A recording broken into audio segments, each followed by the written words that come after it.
Hello YouTubers, today I'm bringing you a video on to show you how to use your Sega Genesis Mini. I'm waiting for the Sega Genesis Mini to boot up so I can show you the main menu. Okay, let me start from here. We have two folders for arcade games. We have Atari 2600, Atari 7800, Atari Lynx, CPS System 1 and 2, Game Boy, Game Boy Advance, Game Boy Color, Game Gear, Master System, Nintendo 64, Nintendo DS, Nintendo NES, PlayStation, PSP, 32X, Dreamcast, Sega CD, Sega Genesis, Super Nintendo, TurboGrafx 16 or PC Engine, and PC Engine CD or TurboGrafx CD, as well as Vectrex. Okay, let me show you one game so you can see how it works. Let's start with the arcade games. Let me choose a random game so I can show you how it works. Let's choose Mortal Kombat. It takes a few seconds to load up, but after that it works perfectly fine. These games won't work with your Sega Genesis Mini because they require a controller with a select button so you can insert coins. So right now I'm just showing you how to launch the games, but if you want to play this game, for example, you will need a USB controller with more buttons. For example, you can use a PlayStation 4 controller or an Xbox One controller, but many USB controllers will work fine with the Sega Genesis Mini. Okay, to exit a game, you just have to keep the start button pressed for a few seconds, and then this menu will pop up. Then you have to press the B button, and then go all the way down here and press the C button to exit RetroArch.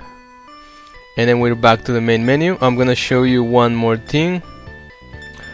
I'm gonna show you how the Sega Genesis games work.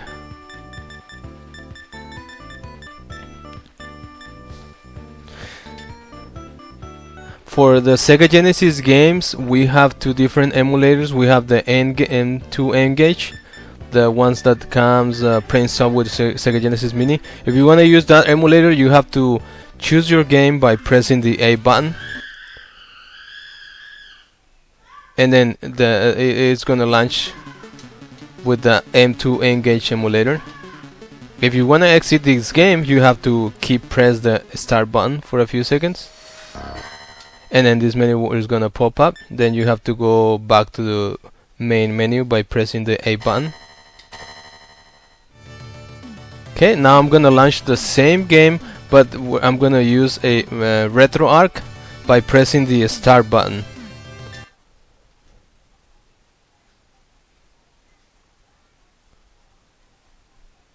There it is. Now I'm playing the same exact game, but with RetroArch by pressing the start button. Again, if you wanna exit this game or any other game launch, you have to keep the start button pressed for a few seconds, and then this menu is gonna pop up. Then press the B button to go back, and then go all the way down here and press the C button.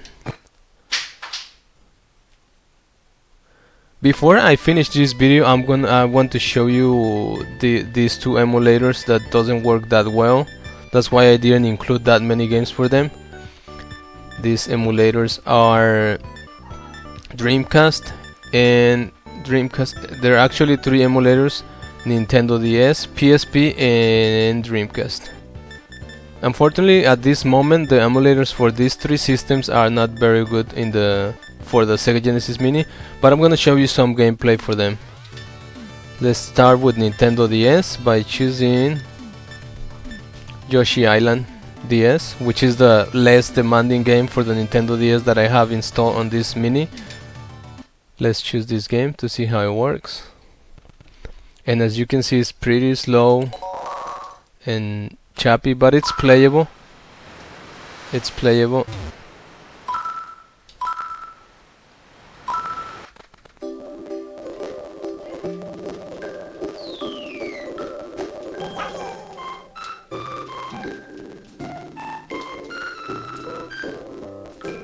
I'm gonna show you some gameplay for this game so you can have an idea of how it works. It has a lot of glitches, unfortunately. There is a pretty good emulator for the Super Nintendo Mini known as Drastic, but unfortunately that emulator is not working with the Sega Genesis Mini at this moment. So I'm not able to use that emulator at this moment, but maybe in later releases they're gonna make it compatible with the Sega Genesis Mini. Okay.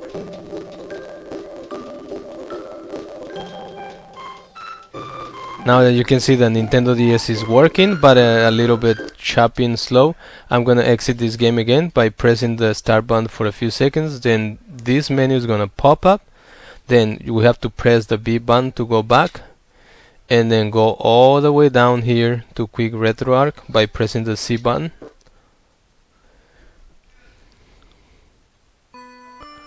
We're back to the main menu. We're gonna go back to the console menu, and now I'm gonna show you some gameplay for the PSP. Unfortunately, at this moment, the PSP games, for some reason, they are not even launching.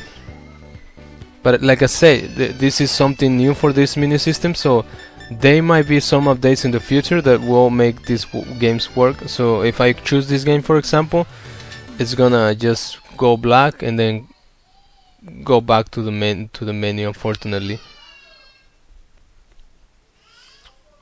Oh, that's a great surprise, it's working now. Maybe because I installed a different emulator for the PSP. This is a great surprise, so it's working. This is pretty good. So PSP is working now. That's good news.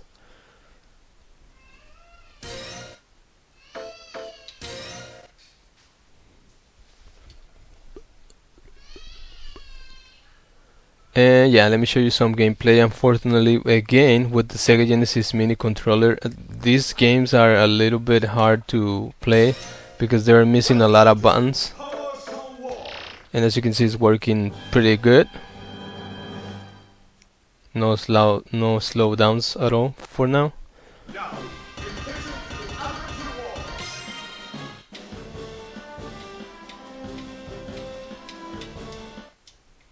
Okay, it's working pretty good so far.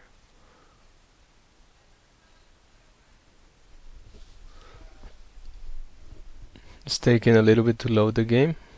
Hopefully it's gonna work. Yeah, it's working. That's good news. Okay,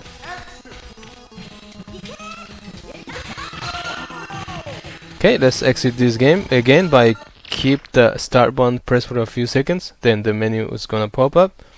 Press the B to go back, and then go all the way down here and press C button.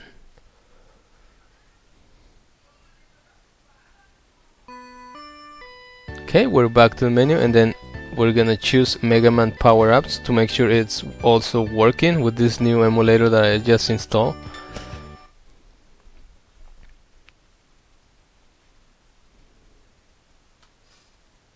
And as you can see, it's also working pretty good. That's good news.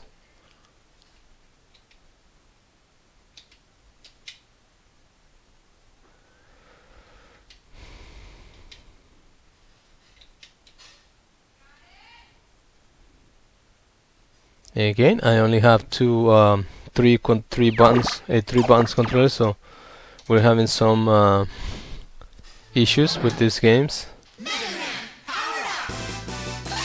As you can see, it's working pretty good. It's pretty good. Okay, we're experiencing some slowdowns, but everything seems so good. It's working. That's good news. Okay, let's exit this game again by pressing the start button for a few seconds, then pressing the B button to go back, and then go all the way down here and press the C button. Okay. Okay, now that we saw that the PSP is working fine, we're gonna check some Dreamcast games, which is another emulator with a lot of issues. But let's try the 8 Wings.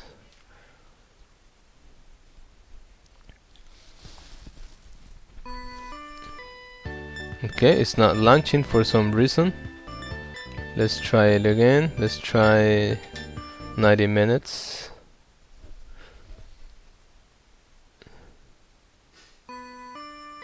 Okay, none of this is working. It was working a few minutes ago, but it seems that this emulator also have some issues. Other than that, all the other emulators work perfectly fine. The arcade, the Atari, the Game Gear, the Game Boy Advance, the Game Boy Color, the Nintendo 64, the PlayStation, the Nintendo NES, 32X, PC Engine, everything works fine. To end this video, I'm just gonna show you some PC Engine CD gaming. Here are some really good games included. Let's play this fighting game. And as you can see, it's working pretty good.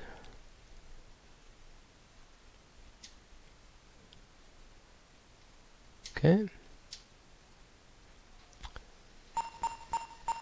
If you would like to add an overlay, you can do that by keep the start button pressed like this, and then the menu is gonna pop up. You just have to go to this option here on screen overlay, press the C button, and then go all the way down here. We're gonna choose we're gonna go to this folder. It's a little bit complicated, but if you don't have to do this if you don't want to. Let's go to media, let's go to hackchi, and let's go to RetroArch, and let's go to overlay. We're gonna go here and we're gonna choose the PC Engine. Let's choose the PC Engine overlay. So press C to confirm, and then press B to go back, and go here and to the resume option and press the C button. And as you can see, we have now overlays on the sides. You can do the same with all the systems if you want. It's not too complicated once you get the hang of it. But let me show you some gameplay for this amazing PC Engine CD game. As you can see, these games works pretty good. The only games again that are having issues are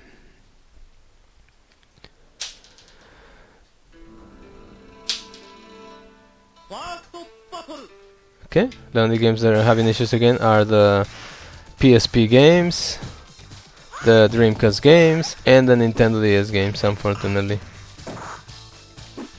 But as we saw earlier, the PSP games seems to be working pretty good. Okay, let's exit this game again by pressing the start button.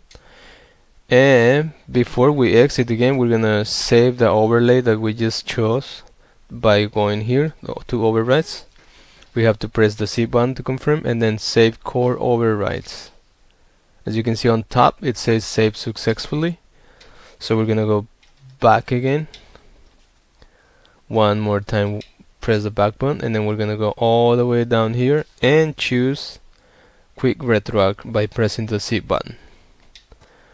Okay, my friends, that's it for today. If you like this video, please don't forget to give it a like, comment if you haven't, or subscribe if you haven't subscribed to this button, to this channel. And see you next time, my friends.